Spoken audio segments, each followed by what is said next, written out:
Hey everyone, Adam here, so Wizard Podcast. I got a movie review for you today. I got to check out Back to the Drive-In, which is a new documentary by April Wright.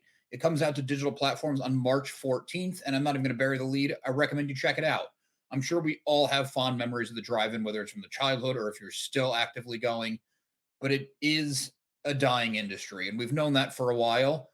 This is an especially well-timed and interesting documentary because during the last few years with the lockdowns, you were able to go, stay in your car, stay away from other people, but you were still out doing something. So it kind of rekindled that passion for the drive-in movie theater.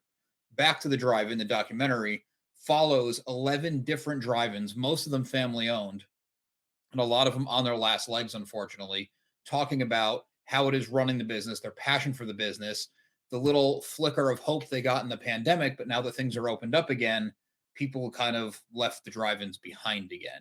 It is a very interesting topic because it is understandable with the way things have progressed and even more traditional movie theaters are suffering, but also that love that was rekindled during COVID, it's too bad it didn't hold on.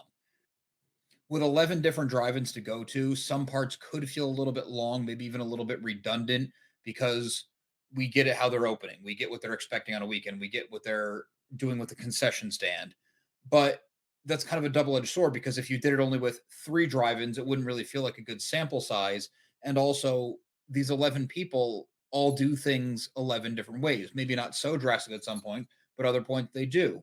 One drive-in does more cult classics, like they use Big Lebowski as a big example, and they were doing signature drinks. They were doing special made cookies, things at the concession stand like that to draw a crowd and make it more of an event. Where other ones kept it more traditional. They were trying to get the new releases. The new Fast and Furious movie that came out in the time that this was made was a big boom for the ones that did the new releases, especially given car culture. So it was interesting to see the different sides, but at an hour 45 or so, with 11 different drive-ins, once you got to like the ninth concession stand, I was a little bit, okay, let's move on with what can we do about this. Back to the Drive-In comes out March 14th, directed by April Wright and released by Uncork'd Entertainment. You can find it on whatever digital VOD platforms you like, and I recommend you do. This one's a big recommend from me. The drive-ins are a part of movie culture. It's a part of car culture. It's a bit of Americana, if you ask me. It's something I have very fond memories of, though I am guilty of being somebody who has not gone to a drive-in in years. I believe there's still one near me, but I'm not even positive. But the documentary is well made, well executed, tells an interesting story, tells 11 interesting stories with a common thread. March 14th, check it out. Please remember to like and subscribe. We got a lot of new movie coverage, screeners, Amazon series, comic reviews, interviews, all the stuff you love coming your way. You're not going to want to miss out. Speaking of not want to miss out, make sure you listen to So Wizard Podcast every single week, wherever you get your podcasts. So Wizard Podcast can also be found on Patreon, where for as little as $1 a month, you get multiple monthly bonus shows. So wizardpodcast.com is your resource for reviews, recommendations, videos, merchandise, and more.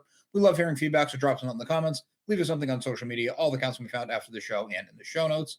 And on a more personal note, a good friend and I have an ongoing comedy comic series. It's called Social Studies. It's a slice of life, coming of age story about a group of friends navigating all the ridiculousness of high school.